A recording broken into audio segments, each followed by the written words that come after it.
Hello everyone and welcome back to the Complete Spanish Grammar Lesson 6. In today's video we're going to be seeing the preterite tense.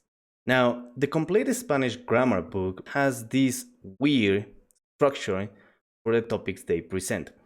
Starting with really easy, the present, then going to ser and estar, like we have done in the previous videos, but then jumping into preterite, then imperfect, then future and conditional, where they add these conditional structures that are quite advanced, to later jump to subjunctive, and finally finishing with some easy topics. I don't really agree with this structure because a student would not really get benefited from this structure.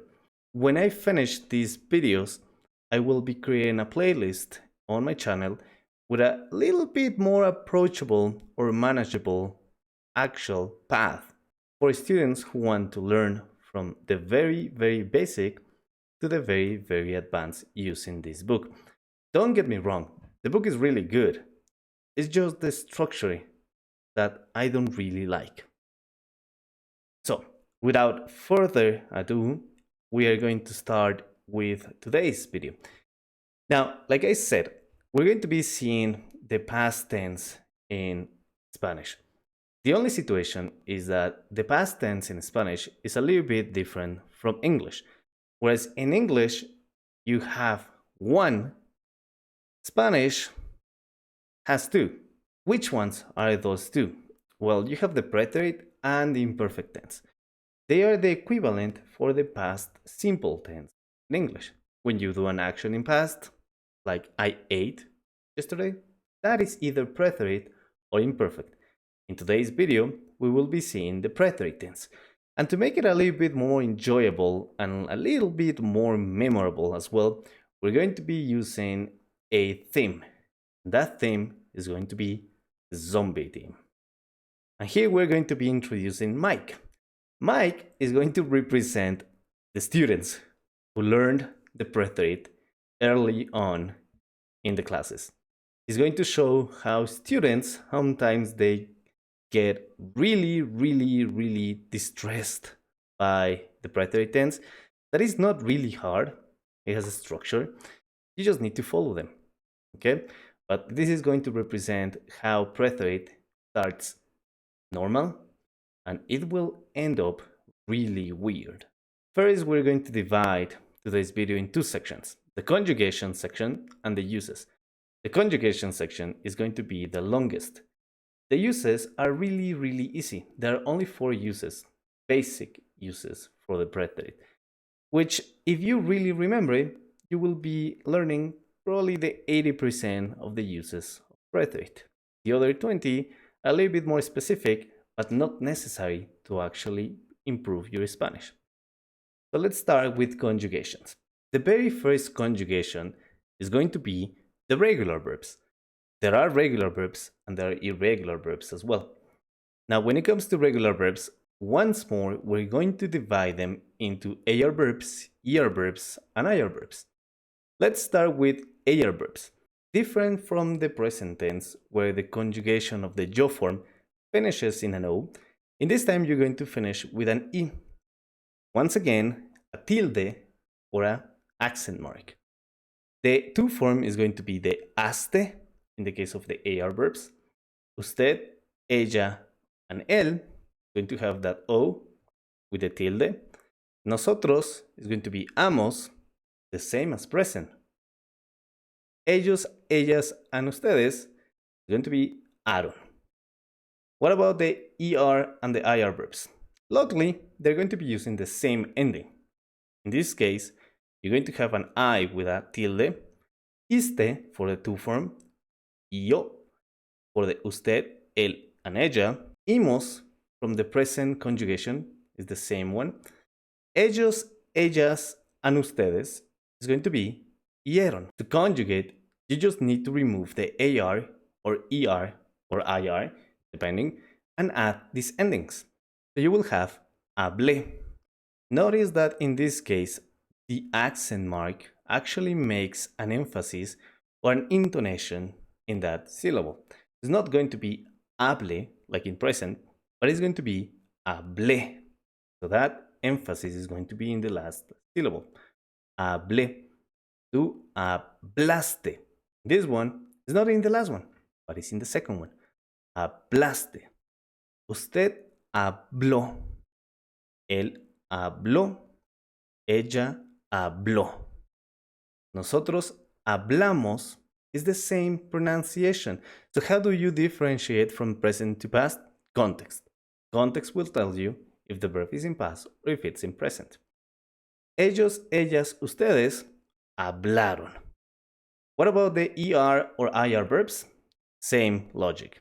You will have yo comí, tú comiste, usted, él or ella comió, nosotros comimos, and ellos, ellas o ustedes comieron. For the IR verbs, it is going to be the same. So you just put the ending. Escribí, escribiste, escribió, escribimos, or escribieron. Spelling changes. Now, we're getting deeper into the irregular, different conjugations from the verbs. This one is going to be different in the spelling. Remember that in present, we also had spelling changes. This time, it's going to be a little bit different. Now, let's see how Mike is doing. He started right off nice, fresh. Let's see how he's doing with these irregular things. He looks a little bit sick, right? So let's see how he progresses with these spelling changes. Now, when it comes to the very first irregulars, the spelling changes, you have to remember or keep in mind that they are not irregular verbs, but the phonetic matters in these verbs. You really need to pay attention to the phonetics. So let's see. When a verb finishes with CAR, just like explicar, to explain, you don't conjugate it just like explicé, because you need to keep the hard sound. That k sound, that car sound is different from the se sound. So you will have to find that k sound with an E. And the only k sound that we have is when you put, well, expliqué. So you need to find the hard sound with the E to match the original sound. Any verb that finishes with CAR. So explicar, expliqué. What happens with the to form? Well, that would be just normal. Explicaste. He explained. Explicó. So only in the yo form you need to change. Next one is gar. Just like the verb llegar, to arrive. So you cannot say llegué because you're not keeping sound from the original verb. It will be, in reality, llegué. From llegar, yo llegué. The to form and the rest of the conjugations remain the same, using the same endings. So it will be yo llegué, tú llegaste, él llegó. So you only modify the yo form. Any verb that has GAR at the end will have GUE with the tilde on top, llegué. Last one is any verb that finishes with ZAR, just like comenzar. Now, comenzar is a little bit special because there is not really a need for the pronunciation, at least in Mexico. But the explanation says that you cannot use just the Z and the E. Instead, you have to actually change it for a C. That's how it is. So it's not going to be comencé, but comencé. Well, it's the same, but you have to write it with a C. The next ones are still spelling changes. Now, for these ones, you have to keep in mind that they are going to be either the verbs that I'm going to be showing you, or verbs that have these particular verbs at the end. You will be using them for compound verbs, verbs that are made of from two verbs. So let's see, leer. So when you have a verb that finishes with EER, just like leer, or creer, or poseer, you're going to use a different conjugation. So let's see. It's going to be leí, leíste, leo, leímos, and leyeron. No, there are two wrong. These ones are going to be the ones that are going to be irregular in all these verbs that we will be seeing. Now, it's going to be leí for the yo form, leíste for the tu form, but not leo nor leyeron for the they form. So what is going to be? You change it for a y. It's going to be leyó and leyeron. So yo leí, tú leíste, él, ella o usted leyó, nosotros leímos, and ellos leyeron. Also notice that you have an accent or a tilde once again. Okay? You cannot drop that one in the tu form and in the we form. Don't make the mistake of not putting that tilde there. The next verb is caer.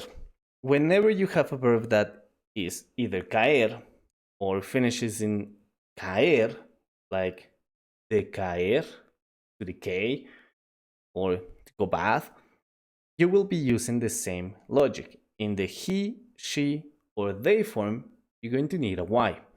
So for the yo is going to be caí, for the tu form is going to be caíste, and for the we form is going to be caímos, just the normal conjugations.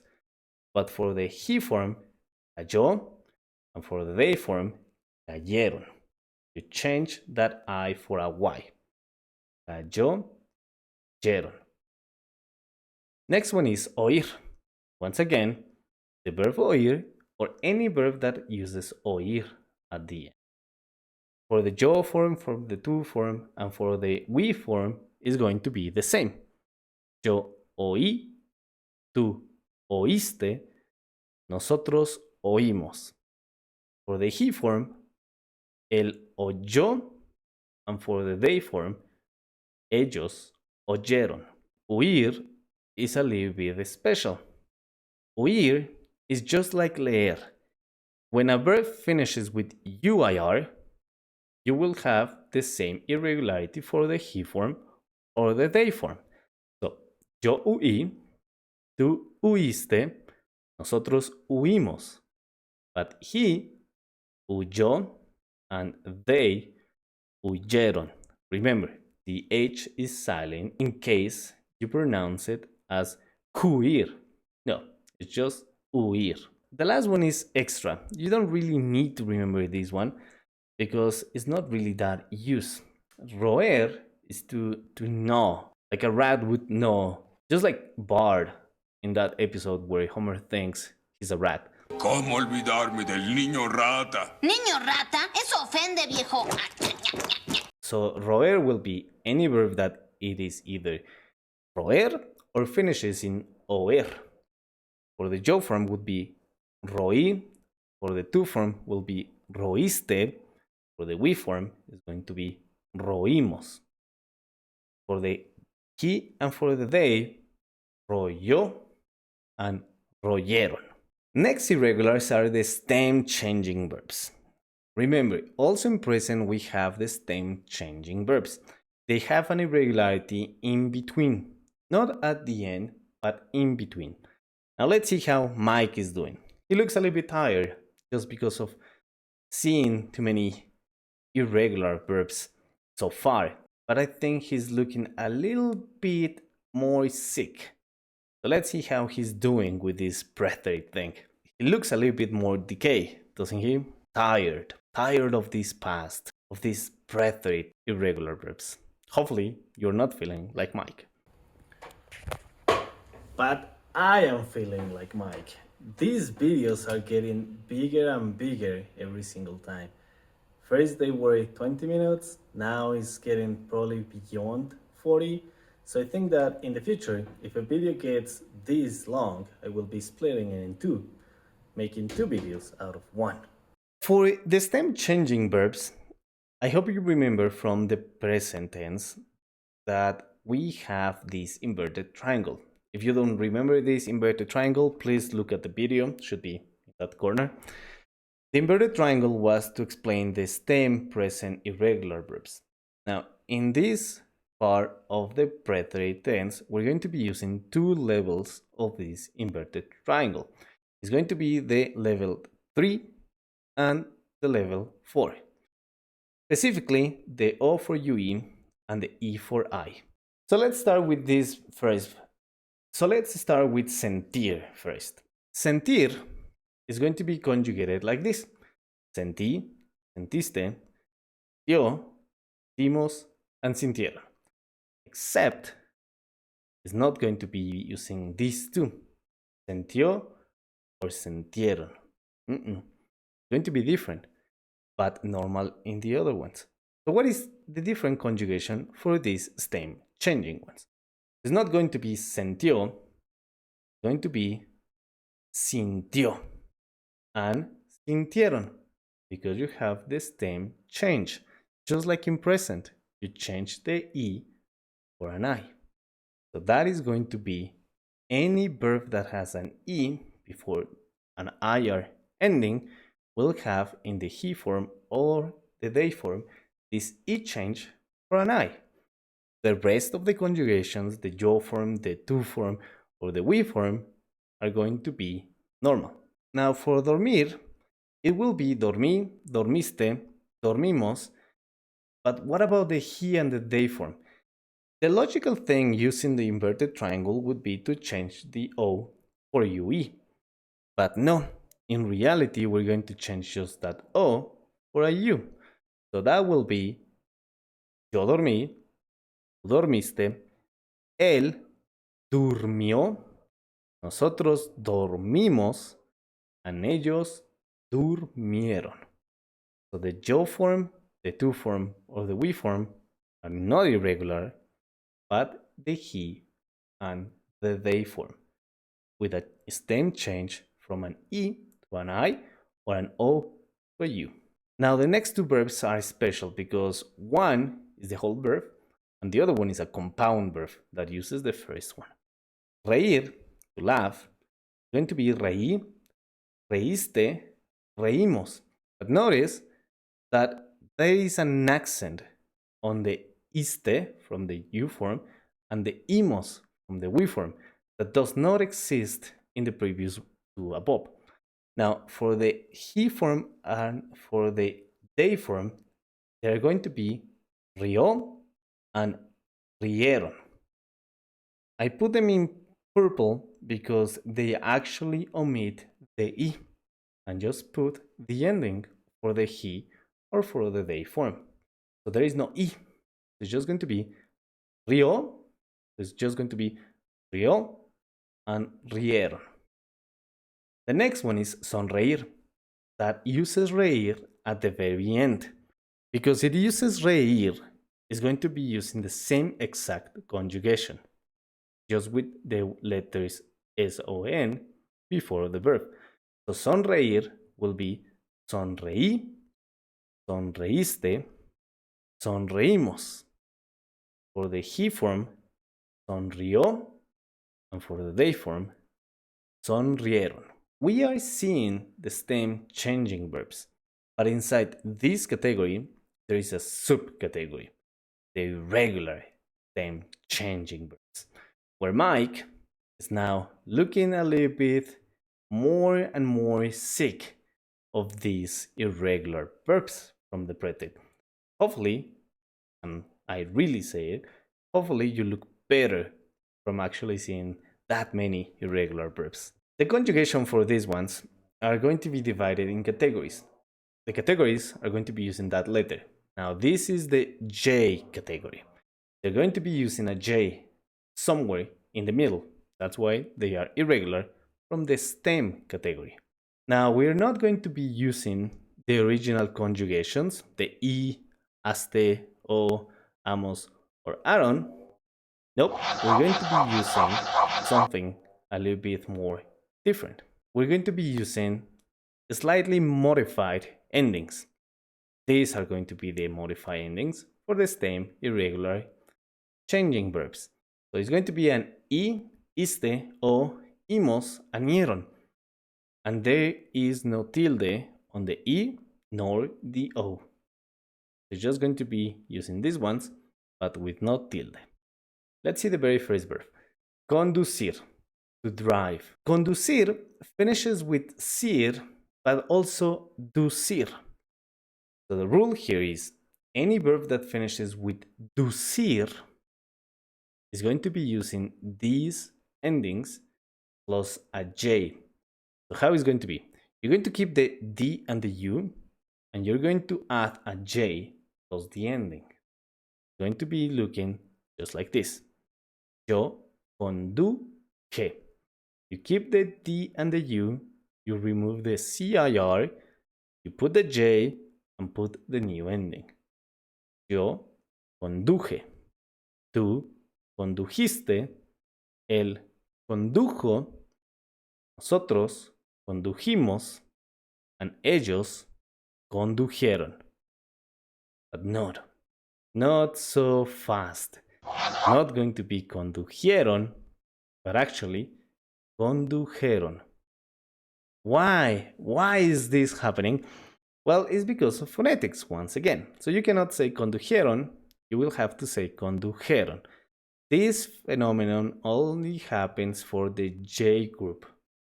Okay? So any verb that has ducir will be modified in the they form, removing the I and just leaving the ERON.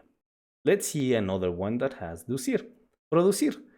So just like conducir, we're going to keep the D, the U, put the J, and put the new endings.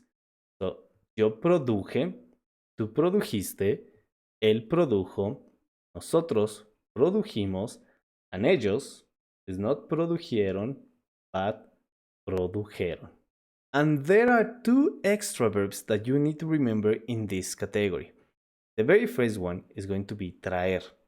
As you can see, there is no ducir here, but traer uses the same conjugation. So will be yo traje, tú trajiste, él trajo, nosotros trajimos, and ellos trajeron, not trajeron. So I brought. Traer means to bring.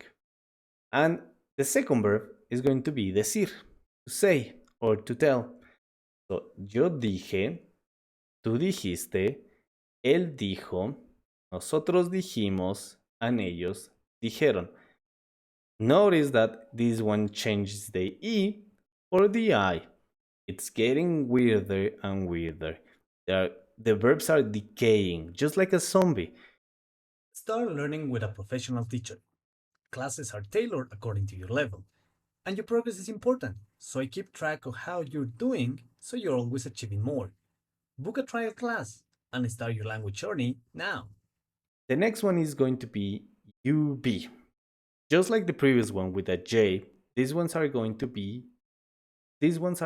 have a U and a V somewhere in between. Now, in order to make it a little bit easier, here are the new endings. Remember, these verbs use these special endings. The very first verb is going to be tener.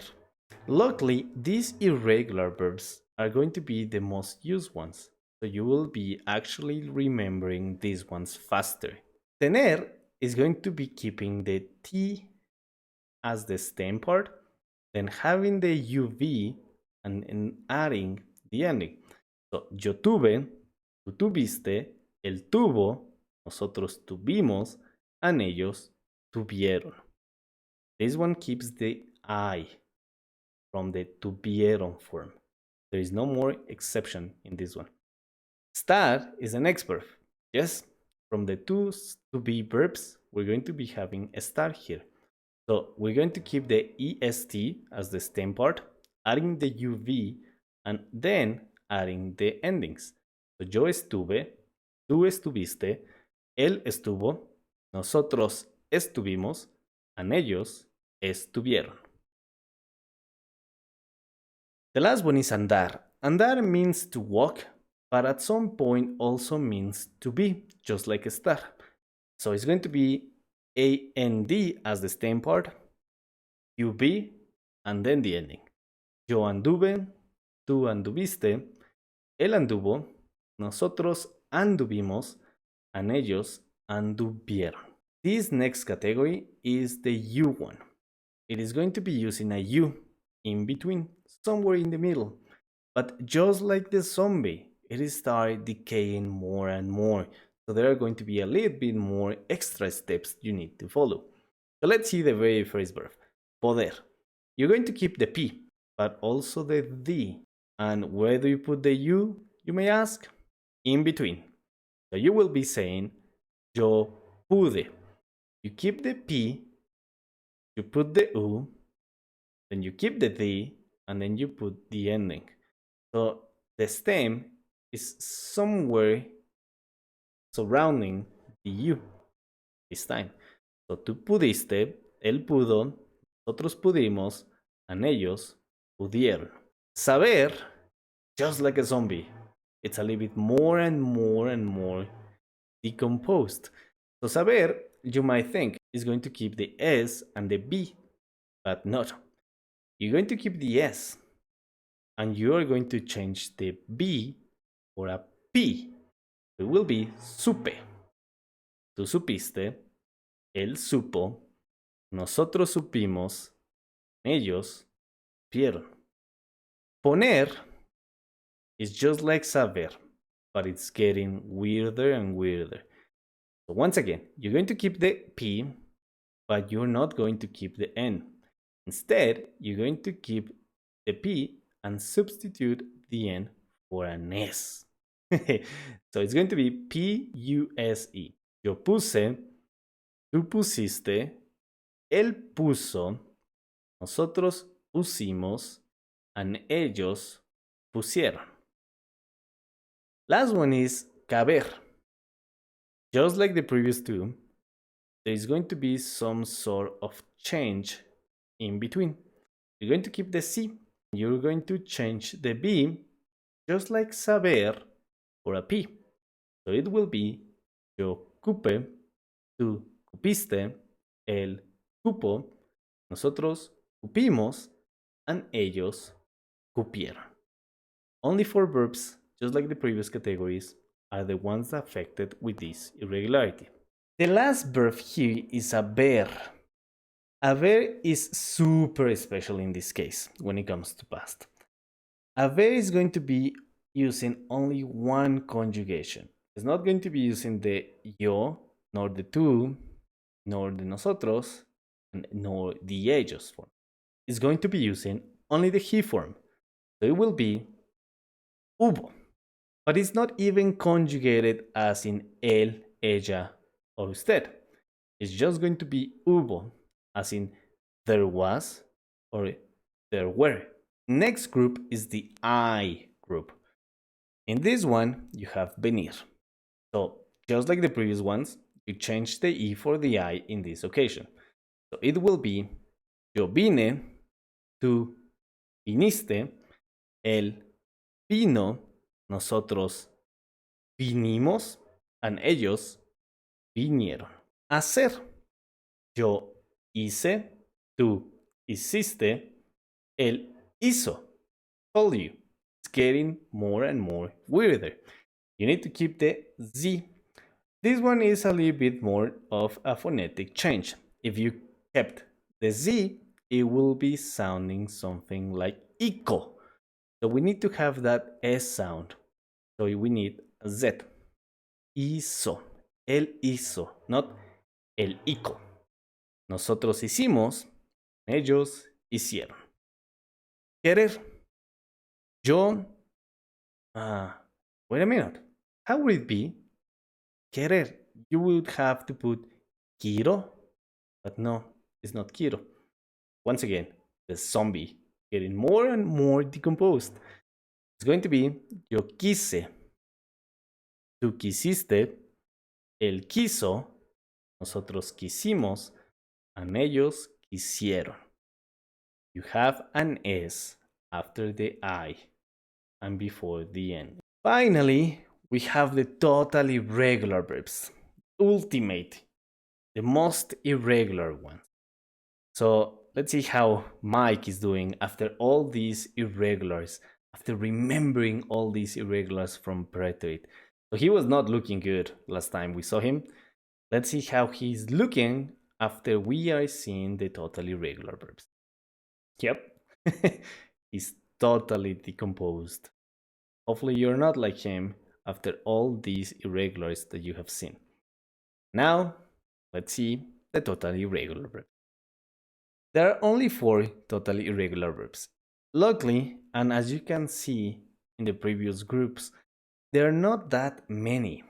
And if they are a group, as long as you remember the ending, just like in the present tense, you are safe because the most irregulars are the ones that you will be using the most. So the first totally irregular one is dar. Dar, you can remember it really easy because it uses the ER or the IR endings instead of the AR.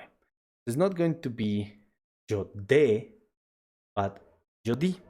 Tú diste, él dio, nosotros dimos, and ellos dieron.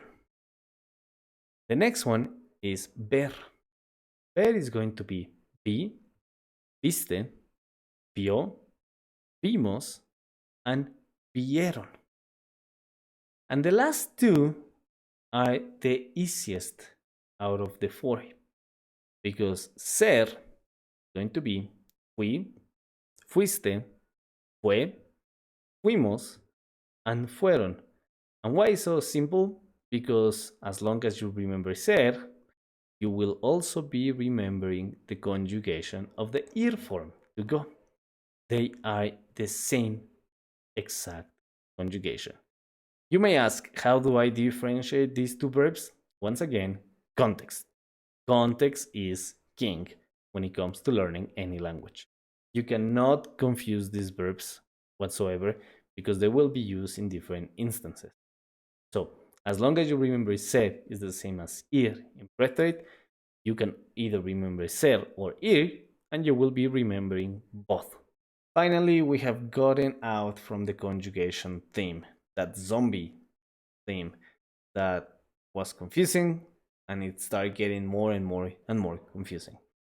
After that, we're now seeing the uses. Now, the uses are the simple part. Believe it or not, the simple part is just the uses. The very first one is when you have complete events. You have to think of a complete event when an action starts and finishes right away. The very first one is compré un auto nuevo.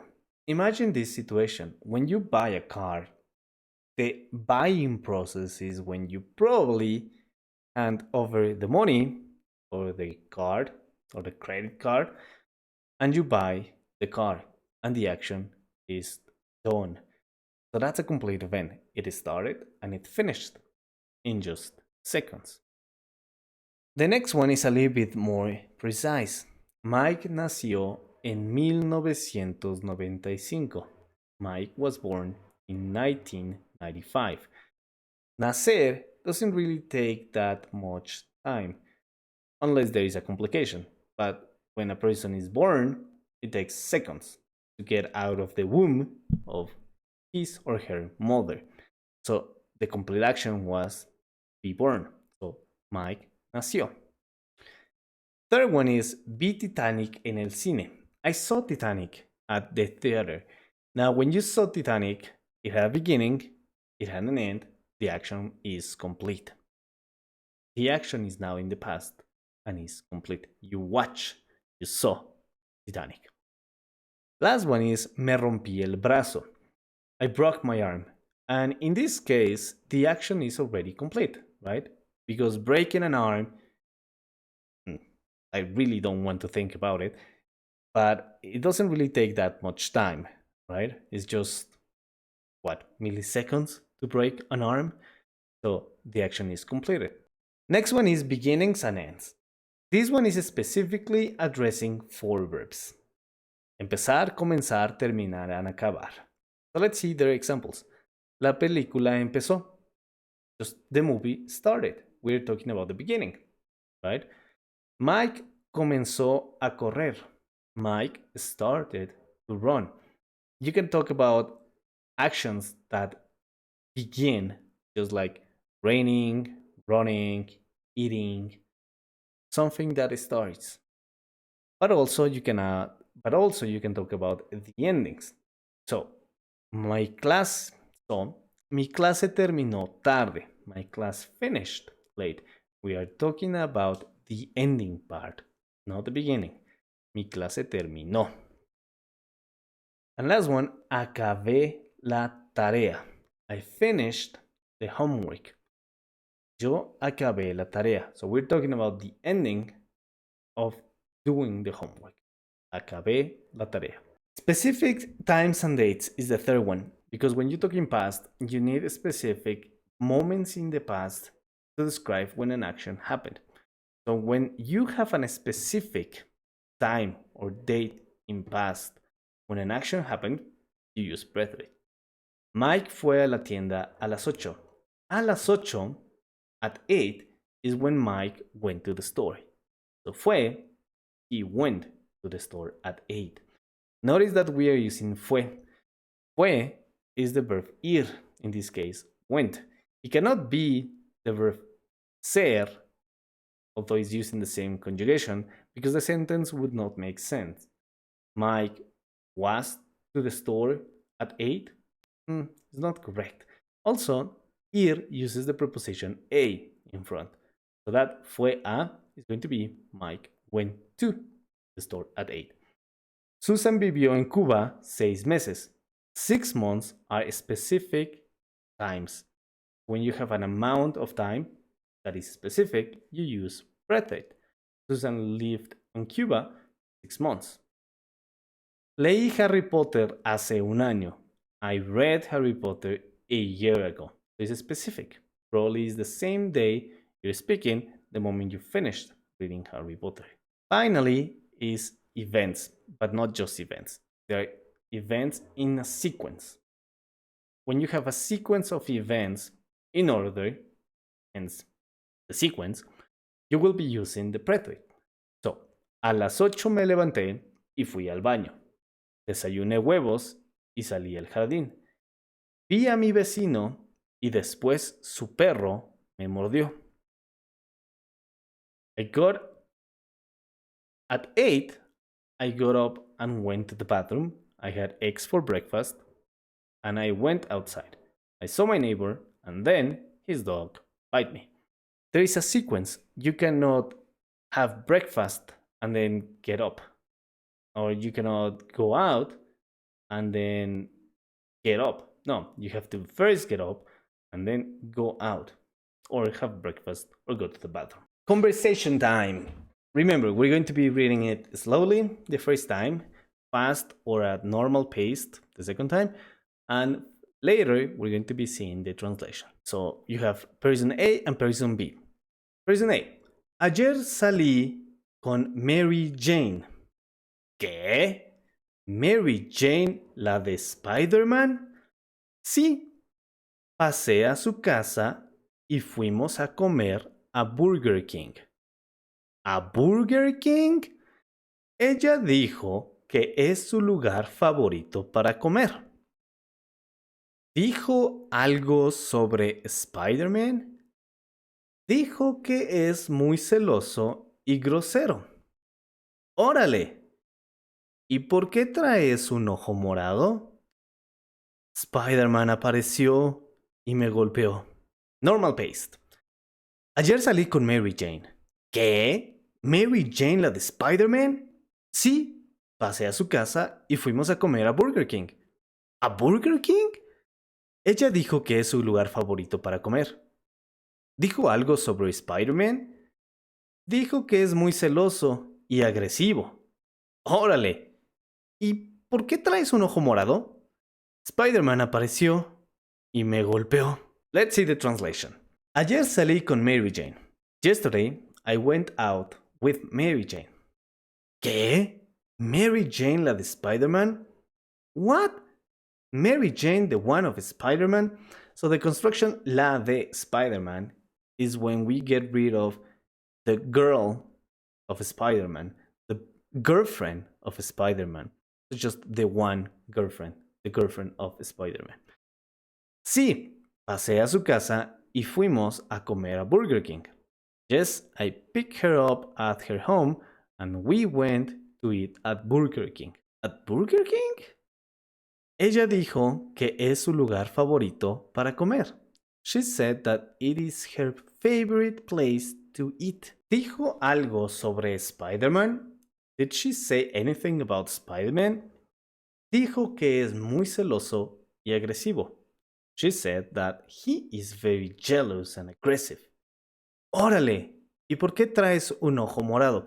Órale is an interjection word, an expression. So it might mean different depending on the intonation that you give to this word, but in this case it means wow. And why do you have a black eye? Ojo morado, literally a purple eye, or a black eye in English. ¿Y por qué traes un ojo morado? Spider-Man apareció y me golpeó la cara. Spider-Man showed up and hit me on the face. Practice time. Here you have first 3 sentences. Try to translate them on the comments, and I will be giving you a little bit feedback. And finally, you have a question. So tell us what you did yesterday.